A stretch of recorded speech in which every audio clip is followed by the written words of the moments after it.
welcome to Harvard Business School Online virtual event. I'm Gwen Dinaradze, the CEO of Speakers Alliance and Harvard Business School Online bi-weekly events organizer. I'm glad I have opportunity to meet you here bi-weekly as we represent a global chapter. Our audience members are from all over the world.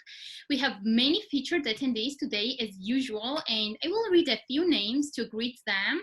These names are Shena Zaranda, Masum Khan, Ijoma Nawakuche, Samita Chakrabortu. My apologies if I mispronounce your names, but I just wanted to say hi and thank you for made your names in the featured attendees list. Ijom and Samita are attending most of our events, and I'm so excited to see you guys today.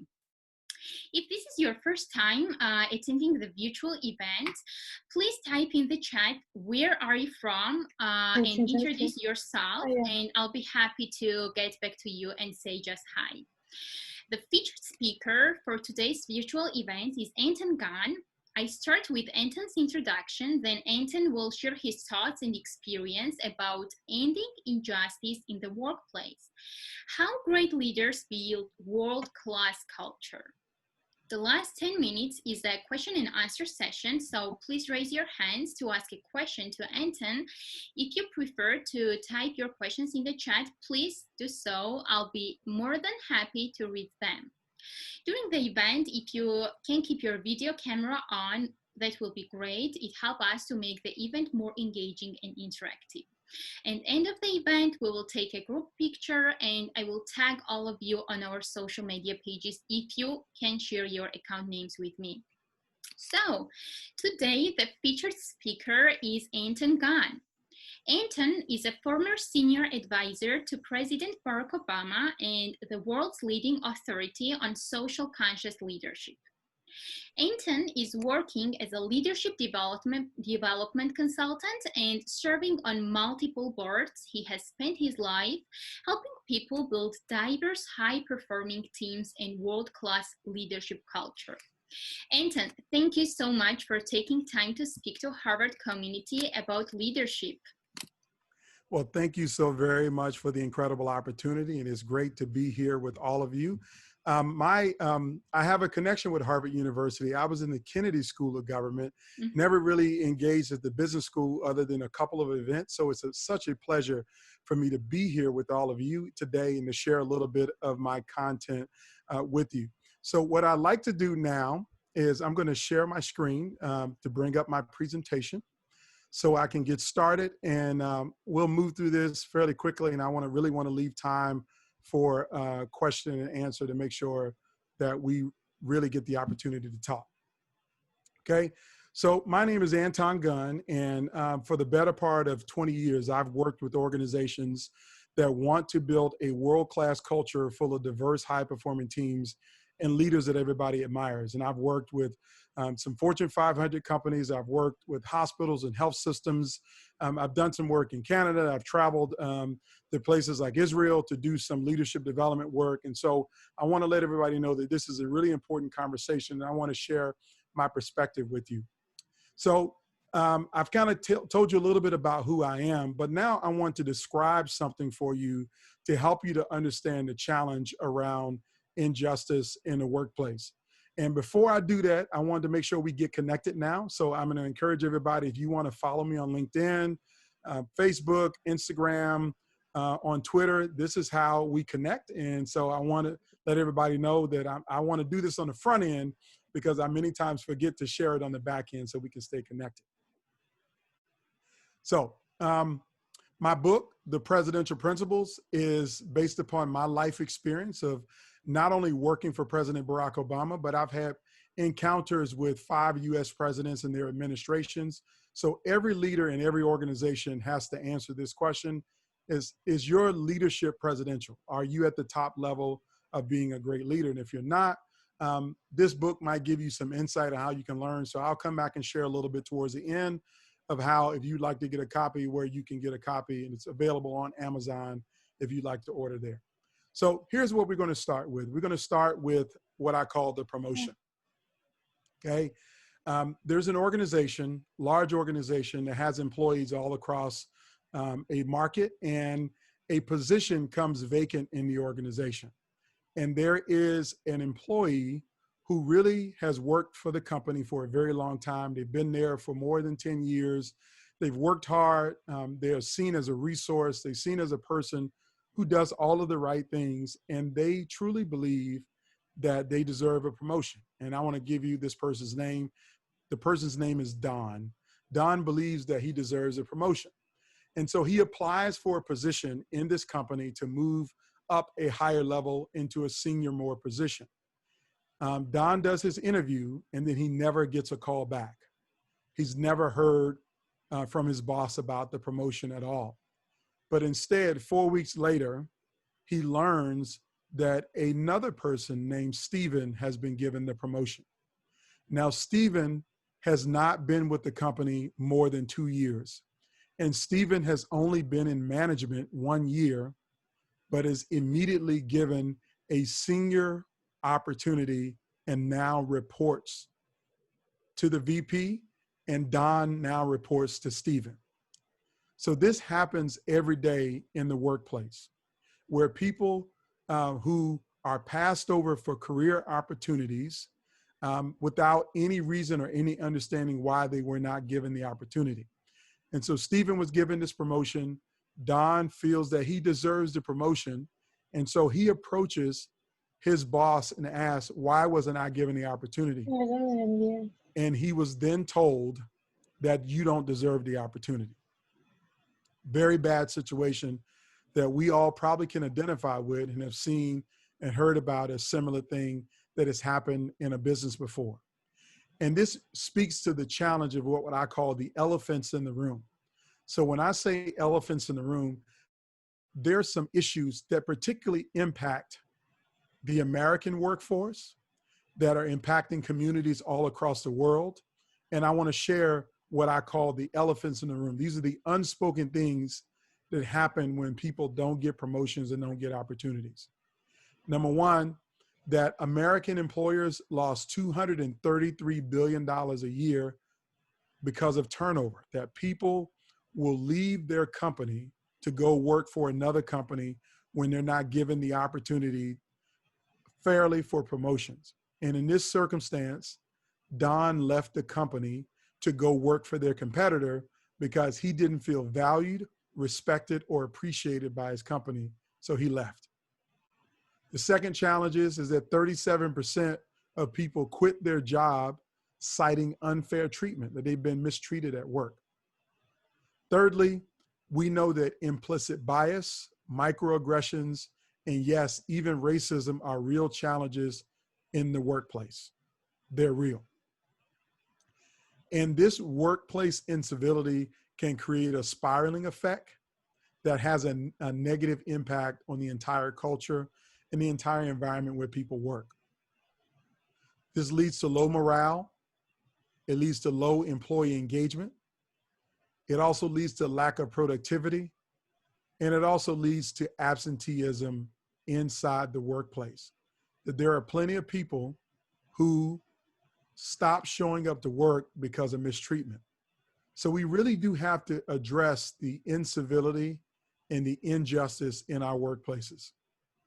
So if you looked at it across the board, you'll see increased silence, conflict at the unit level, emotional isolation from employees, uncivil behavior, lateral violence, and even potential litigation that you can be sued. Your company can be sued because of the injustice in your workplace. And so you have to find a way to address these challenges. So here's the main question. Why don't we address workplace injustice? I want to see if anyone would like to put into the chat or the comments section, why don't we address injustice in the workplace? What do we do? A lot of people don't address injustice in the workplace. And here's the main reason why. Anton Majid said fear of being targeted. Yes. Retaliation, yes. Daniel said. Yes. Fear of retaliation, fear of being targeted. People don't want to challenge It's not my problem mindset. Mark, I want to thank you for that because you fear termination. So let me give you some more research here and some of what I've learned. Um, Most people don't address injustice in the workplace because they don't know how to address it properly that brings resolution. They also don't have the tools or the resources in their organizations to address injustice. And sometimes leaders don't have time. They're too busy with projects and major supports that they just let bad things happen and they keep moving. And some organizations are stuck. Now, when I say stuck, I want you to understand that organizations can be stuck in something that I call the social conscious construct. See, the social conscious construct is a paradigm which exists in every organization. So to each and every one of you who's watching this webinar that are in this session, I want you to understand that you are a leader. It doesn't matter what level or role you play in your organization, you're a leader.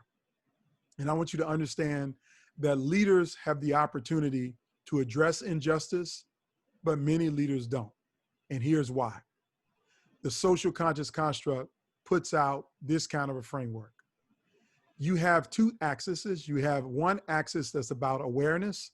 The other axis is focused on action.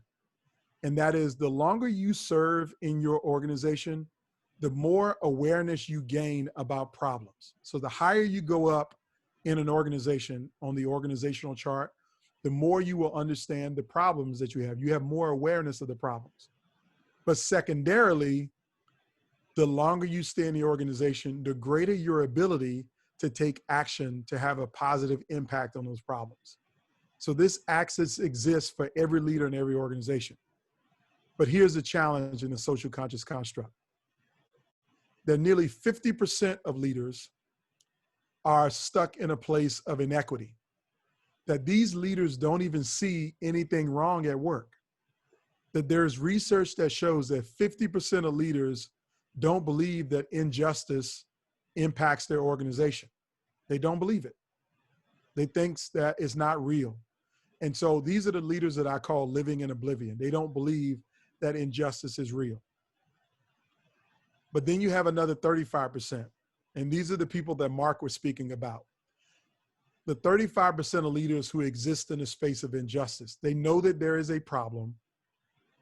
They see the problem, but they don't do anything about it. And here are the reasons why they don't do anything about it. They might even say, it's not my problem. It's HR's responsibility to address injustice. Or it's the CEO's job to deal with this. This is not my problem. It's not my problem at all. A second reason that these people make is they say, little old me can't fix this problem. I'm just one person. This problem is so much bigger than me that I'm just one person and I really don't have the ability to change anything. And yes, the third context of people who don't do anything is that they just don't know what to do. They know better, but they don't do any better. And so here you have in the social conscious construct, nearly 85% of leaders who are either living in oblivion, they know there's a problem, but they don't do anything about it. But then you have the 10%. Now, when I say the 10% of leaders are the leaders who are at the top of the food chain. Sometimes these might be the executives in an organization, the people who have the greatest situational awareness and the most power to take action. But 10% of these leaders don't take action. Why don't they take action? Is because they actually can believe that it's better for injustice to exist, that they think they benefit morally, socially, economically, financially, maybe even politically for injustice staying the way it is, for bad things to stay the way they are. Because they believe that to some degree, it's too much of a return on investment for me to change my company's culture to fix what's wrong. Some leaders actually believe that. And I call these leaders the most dangerous leaders in an organization. For you to be a leader, to not only know that something is wrong, but to use your power to perpetuate injustice. That's the top 10% of leaders, and they're stuck in a space of unfairness. They perpetuate unfairness. So there you have it. 50% of leaders don't even know the injustice exists. 35% of leaders see the injustice, but they do nothing about it. But then 10% of the leaders not only see the injustice, they perpetuate the injustice. Now, I'm pretty sure you all are doing the math at these percentages and see that 50%, 35%, and 10% make up 95%. So the question is, what about the 5%? But before I get to the 5%, I want you to understand that anybody that's in the social conscious construct, they perpetuate the problem. They perpetuate it by omission, they perpetuate it by inaction, and they perpetuate it by collusion. This is how injustice continues to exist in the workplace. But here's how we change it, is we don't focus on being the 95%, we focus on being the 5%. So the 5% of leaders are the leaders that are constantly aware of injustice in their organizations, and they have the tools and the resources to fix it, but most importantly, they take action to make it right. So let me go back to the example that I shared first thing when I started my presentation. Don went to his boss for a promotion. He didn't get the promotion that he deserved, and a lot of people in the company actually believe he deserved it. However, they gave the opportunity to Steve, someone who was new to the company, who wasn't as experienced and not as skilled as Don, but was put in a position of leadership and authority. And so when Don goes to his senior VP about the injustice that he thinks he's experienced, that leader has a choice. They can either make things right or not make it right. That is what we all should be doing. Now, in my framework, I talk about the leader that makes it right as the admired leader. They focus on doing things to bring justice in the workplace and solving the challenges that are before us. That means you have to live the 7 behaviors that build a world-class culture. And that's actually what I teach in my seminars.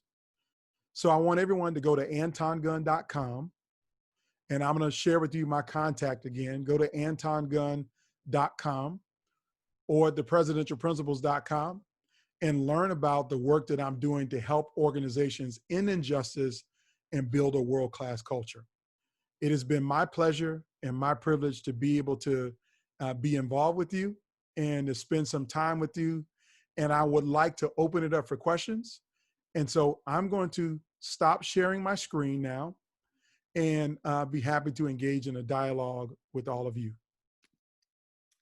Anton, thank you so much for taking time for speaking to the Harvard Business School Online Global Chapter members. We are grateful for the time and effort you took to share your thoughts and experiences. We've got first question from Jorge. Jorge is asking, what's your take if one of the leaders decides that it's completely his job to solve every single problem in the organization instead of sharing his or her perspective on how to tackle? Yes, so my best answer to that is I think it's a leader's responsibility to make it right. And so when you say completely his job, I think a leader's responsibility is to solve a problem, is always solve problems. So here's what I want everybody to understand. There's a whole philosophy in leadership that shows that when you get into a leadership position, your product knowledge and expertise is not as important as your people knowledge expertise. When you become a leader, you have to become an expert on people because your responsibility is to lead people. And because of that, you have to understand the dynamics around human problems and the problems that people have. And so your responsibility is to actually solve those problems every day. And don't just share your perspective, but help to solve the problem. So let me quantify this for you. and to make sure it's simply that everybody understands what I mean when I say solve a problem.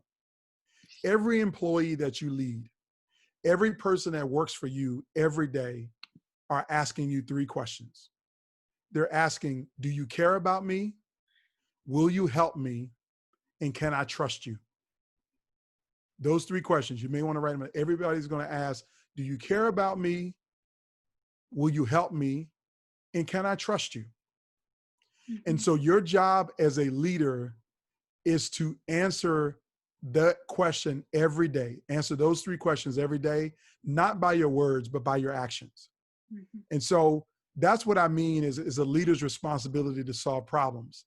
And what you should build in your organization is a culture where every leader answers those questions for the team every day, because every employee wants to be cared about. They want help to be successful in their job, and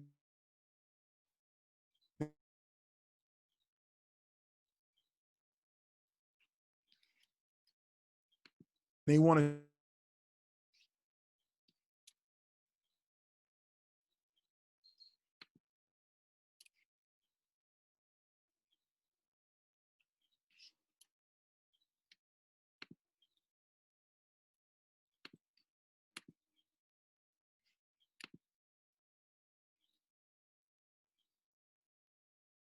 will listen to you once they know that you care about them, you're willing to help them, and that they can trust you. And so if you want to make change, before you can change many, you have to change the individual. And that starts with individual relationships. Mm-hmm. And I found a question that if the CEO is not listening to you, what should we do? Yeah, so if a CEO is not listening to you, that's really when we need to have a conversation. Because I will tell you that some CEOs, unfortunately, if they've been in a position too long, they think they have all of the answers, they have all of the expertise, and there's nothing for them to grow and learn. Mm-hmm. And I actually, I talk about this in the context of what I call sick leadership, SICK. Sick stands for selfish, insecure, controlling, and know-it-alls. If you have a sick CEO, then you got to help them to get well. The way you help them to get well is you got to help them to solve a problem. So if a CEO doesn't listen to a leader, that means they don't trust that leader. So how are you demonstrating to the CEO that you're trustworthy? How are you demonstrating, not through your words that you're trustworthy, but through your actions, that you're a trustworthy partner to help solve the challenges that exist in the organization? So that's my answer to that question.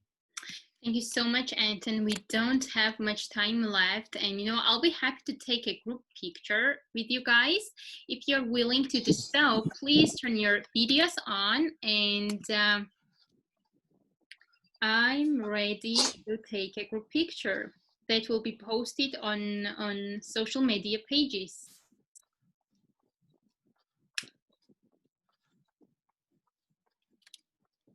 One second.